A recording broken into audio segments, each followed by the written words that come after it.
Are you tired of planting annual flowers and want something that will come back into your garden year after year with little or no effort? Then this video is for you. Look no further than these 15 long blooming perennial flowers that will provide interest in your garden for months on end. These flowers will provide you a little bit of relief in the spring because most of the work that goes in taking care of them is done in December, where usually you have minimal tasks to do. Unlike the annuals, which I'm starting from seeds on my own or seedlings from my garden center. So when spring comes, all you have to do is just go outside and enjoy these beautiful flowers. I hope you get to plant a few of these flowers so that they can provide interest for years to come in your garden. And a lot of these flowers are beginner friendly, pollinator friendly, and also can be grown in containers in small spaced gardens. I absolutely love that about them. The first flower that I have to start with is roses. These are one of my most favorite and one of the least talked about perennial flowers that I have seen in the gardens. And of course, it's me. So I can't talk about perennials and not talk about my beloved roses. These are one of the most popular flowers in the entire world, and they are known for their beautiful colors and their enchanting scent. I have many videos on my channel that are of my favorite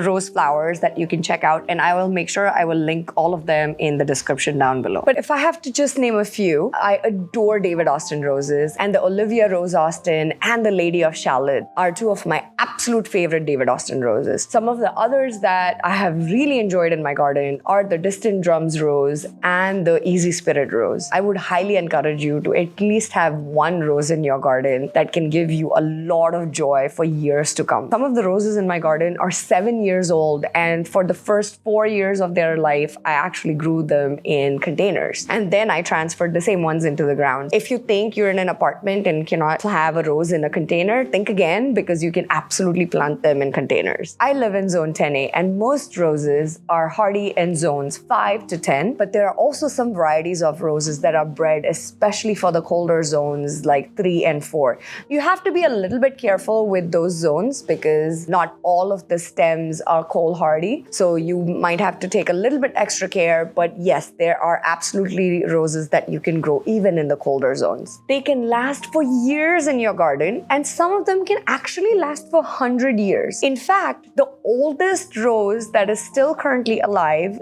in the world is 1,000 years old. That is insane. It grows on the wall of the Cathedral of Hildesheim in Germany, and its presence was documented since 815 AD. The next flower that I really enjoyed in my garden are echinacеas or coneflowers. They are classic perennials that bloom from early summer through fall and are hardy plants that are drought tolerant and deer resistant. They come in a variety of vibrant colors like pink, purple, white, and yellow. I especially love the purple echinacеas. I think they look utterly charming and beautiful in the garden. They also have medicinal uses and have been used for years as a herbal tea to boost the immune system, and also attract tons of pollinators like bees and butterflies with their large daisy-like flowers. They also make great cut flowers in your home. They are hardy through zones 3 to 9 and are native to eastern and central United States. If you can actually find a variety that is native to your own area, you can also plant it in ground and it will never require any fertilizers. It will just thrive in the ground. Purple echinacea, which I mentioned was my favorite variety, is also one of the most popular varieties that you would see in the garden centers and nurseries. The next one is daylilies. Daylilies are one of the most prolific and long blooming perennials. They're also low maintenance, and although each flower only lasts for a day, hence the name, the plants produce a succession of blooms from early summer through fall. Daylilies come in a variety of colors, and some of them are even reblooming varieties. And if you can get the right mix of daylilies, starting with the early, mid, and late blooming varieties in your garden, you will have blooms all season long. They are hardy in zones 3 to 9 and prefer moist, well-drained soils with full sun. If you want daylilies that look good even through the winter. You can plant evergreen daylilies in your garden that have leaves that remain green through the winter. Some of the varieties that you can look at are Wild Frills, So Sweet, and Joanne Senior. Blanket flowers or Gaillardias are drought-tolerant, sun-loving perennials that bloom from early summer to the first of frost. They are native in North and South America and are hardy in USDA zones from 3 to 10. Their bright red, orange, and yellow daisy-like flowers can bring a pop of color into your garden and can make a beautiful, bold statement. If you want to encourage it from having more blooms, be sure to deadhead it throughout the season. Yarrow or Achillea is a tough, low-maintenance perennial that produces clusters of small, long-lasting flowers that come in various shades of white, yellow, pink, and red. It is a native North American plant that is adored by pollinators. If you go hiking here in California, it is very much possible to see it in the wild and is deer and drought resistant. It blooms from early summer through fall. It has medicinal properties and was used for years in soothing bug bites,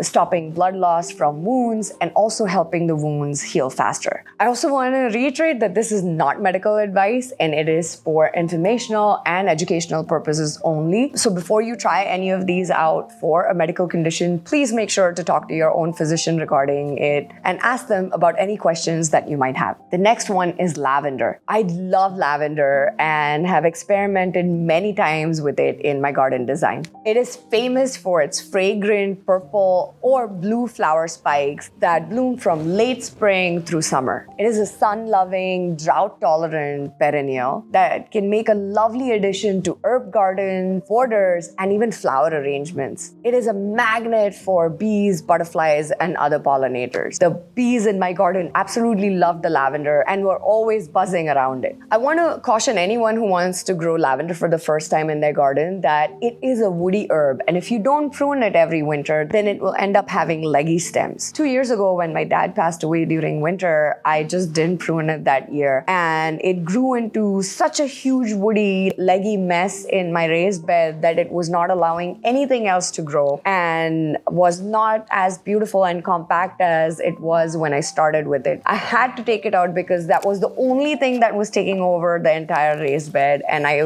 would have never been able to plant anything else in that bed. As sad as I was to take it out, I am very happy that I made the decision because now I have had so much vegetable and flower production from that one raised bed. It was a good lesson to learn, but now when I next plant them back in the garden, I will make sure to keep on top of the pruning. It is hardy in zones 5 to 9, but can also be grown in zones 3 to 4 if you provided good protection. They also don't perform as well in clay soil, as I found out when I had planted a whole row of them in my back garden.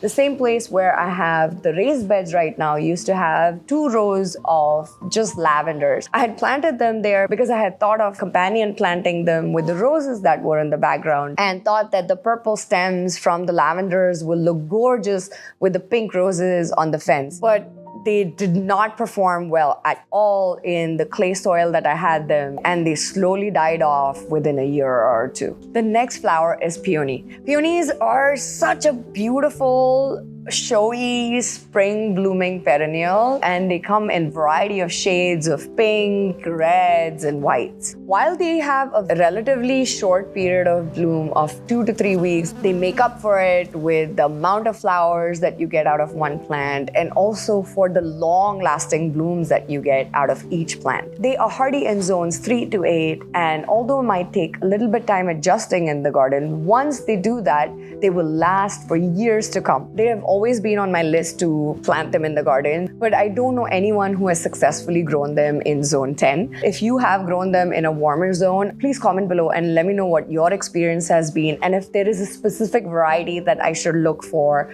to plant in my own garden. I would really appreciate it because I want to get them into the garden. But all the peonies that I keep reading about say that they don't flower as well in a warmer zone. The next flower is Shasta daisies. Shasta daisies have small white daisy-like flowers that have yellow centers and bloom from early summer through fall. They're cheerful and long blooming perennials. They're easy to grow, have low maintenance, and make excellent cut flowers. They are hardy in zones 5 to 9. And although you can plant them from seed, they also spread via rhizomes underground, similar to turmeric or ginger. So after every 2 to 3 years, you can separate the rhizomes and plant it in different spots in your garden. The next one is bee balm. Bee balm is a fragrant, nectar-rich perennial that blooms from midsummer through fall. Its vibrant red, pink, or purple flowers attract hummingbirds and butterflies. It's a great choice of adding color and wildlife interest into your garden.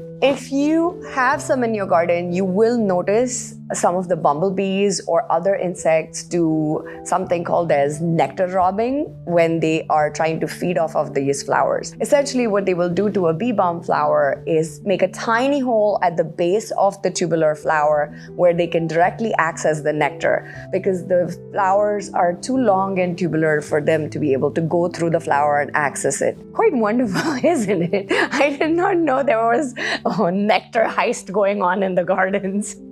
This was fascinating when I first read about it. It also has many medicinal uses. And although it is called wild bergamot, it is not the same bergamot that is used to flavor your Earl Grey tea, which is one of my absolute favorite tea, and I adore it. Actually, the bergamot in the Earl Grey tea comes from oils extracted from the rinds of bergamot orange. That is a citrus fruit. Salvias, also known as sage, come in a variety of colors and bloom from late spring to fall. They are drought tolerant, deer resistant, and attract pollinators into your garden. It is very commonly found here in California. I especially see a lot of Russian sage that is planted in my neighborhood. They are adored by hummingbirds, butterflies, and especially bees. And although Russian sage can grow quite tall, you can find shorter varieties to grow in containers like the hybrid sage or Peruvian sage, which grow from 1 to 3 feet in height. Garden sage is the variety of salvia that can be grown in herb gardens and is used as seasoning in cooking. They can be hardy in zones 4 to 10 depending upon the variety that you're choosing. The next one is Rudbeckia, or the black-eyed Susan. I absolutely adore black-eyed Susans. They look so utterly joyful and wonderful and just bring out this happiness in you when you look at the flower. I don't know why. It just like looks yellow and red in this. The colors are so happy. Every time I look at it, it just makes me smile. They are a classic summer blooming variety with bright yellow flowers and dark centers.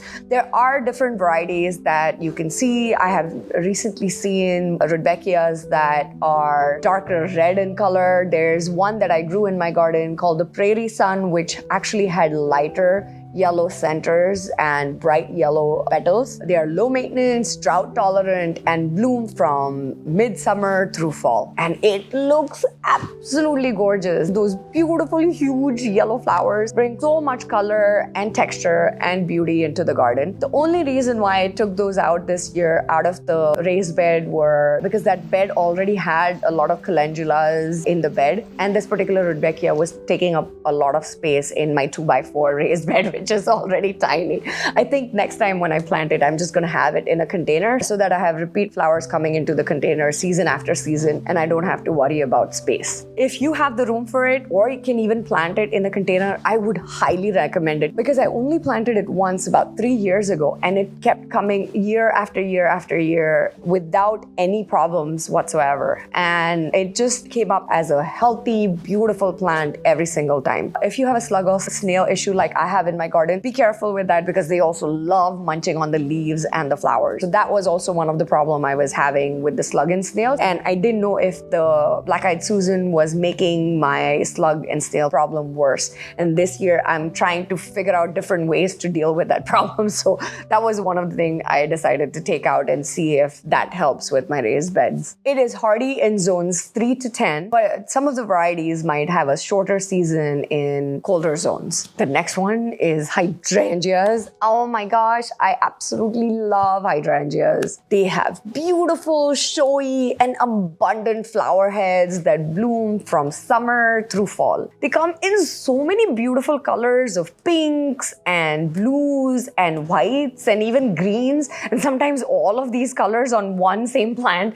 Oh my gosh, they look utterly stunning and one of the flower I would definitely recommend you plant in your garden. I have 6 hydrangeas that I have planted in my garden that bloom year after year with little to no maintenance and have done absolutely beautifully in the garden. This is another flower that does equally well in a container or even in the ground. They do like partial sun and will perform their best if you plant it in an area of your garden which gets morning sunlight or dappled afternoon sun. They don't do as well as I experienced in my garden with a lot of sunlight that is blasting it all day long. They hate full sun, so try not to plant it in sections of your garden that get full sun, meaning sun that is more than 6 hours a day. There are 2 types of hydrangeas. One is hydrangea that blooms on new growth, that is New Year stems that you get that year in spring. And those hydrangeas are panicle or smooth hydrangeas. And the second type of hydrangea is hydrangea that blooms on old growth that are stems from last year. And the examples for that are oak leaf hydrangea, big leaf hydrangea, mountain hydrangea, and climbing hydrangea. The flowers can also be dried and preserved and look absolutely beautiful in flower arrangements. I also sometimes just let them dry over the winter on the tree itself because they bring in beautiful texture and interest in my garden even during the winter. They are hardy in zones 3 to 9. The next one is phlox. Phlox are mounding perennials that produce clusters of fragrant star-shaped flowers in different colors of white, pink, red, and purple. They bloom from early summer through fall. They are also great for borders, beds, and for cut flower gardens. A low-growing phlox, called as the creeping phlox, is a great alternative to anyone who wants to get rid of their lawns and wants something that is minimal maintenance. It is slow-growing and will cover your yard in beautiful flowers and greenery all season long. Woodland phlox is ankle-high, garden phlox is medium height, and is the one that is most commonly seen in the garden centers. And tall garden phlox can be used as your background for raised beds or your cottage gardens. They are loved by pollinators, are deer resistant, and are hardy in zones 3 to 9. Chrysanthemums or mums are fall blooming perennials with a wide range of flower shapes and colors. They bloom from late summer through fall